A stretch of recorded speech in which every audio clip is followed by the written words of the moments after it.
kwento ng bawat bida ng A to Z Prime Time. In the service of the Filipino. TV Patrol. Tanggol! Yung lalaki namimigay ng pera. Nanggigigil ako eh. Baka mapatulong ko isang tao dito eh.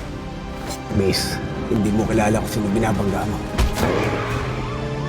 30 million, kapalit ng buhay ng anak ko. Hindi mo kailangan gawin to. Gagawin ko lahat, lalo na kapag nakasalali dito yung buhay ng pamilya ko. Habang may panahon pa, tumakas ka na. FPJ's Batang Quiapo. Kumuha ng pera namin, papawiin namin yun.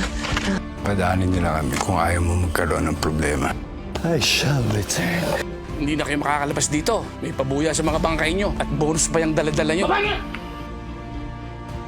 Incognito. Anak ko yung nandun! Sinusubukan mo! Nasa possession ni Ana Sarmiento. Panahon na para malaman nila yung totoo. Yung mga ganong klaseng tao, hindi dapat maging ina. Saan niyo ho nakuha? Nakabalot sa lampin, may suot po siyang bracelet. Pinampun po siya ng mag-asawa, sina Helena at si Antonio Sarmiento. Saving Grace. Tinangka niya akong kagatin na parang galit na halimaw. Ano namang nakakahawang sakit yon? Ang thrilling Korean drama. Dugo to ha. Huwag niyo bubuksan! Happiness.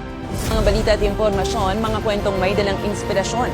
Balitang A to Z. When we receive the anointing power of the Holy Spirit, we can do what Jesus did. Brother Eddie Classics. All in ang lakas sa gabi ng Pilipino sa ating A to Z Prime Time.